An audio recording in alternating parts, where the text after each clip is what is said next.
In front of me is a VERNEE Apollo Lite, and today I'll show you how to hard reset the device through settings. So to get started, open up the settings app and then scroll down to backup and reset, which is right over here.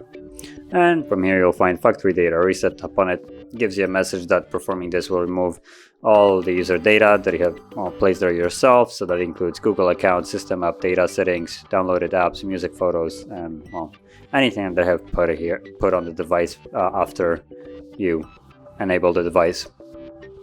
So once you're ready, tap on reset phone and erase everything, and process will begin. It only takes a couple minutes, and once it's finished, the device is immediately ready to be used. So I'll be back once the process has been finished.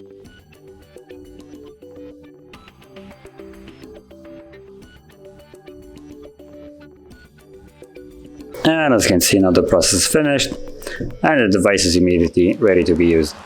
So if you found this very helpful, don't forget to hit like, subscribe, and thanks for watching.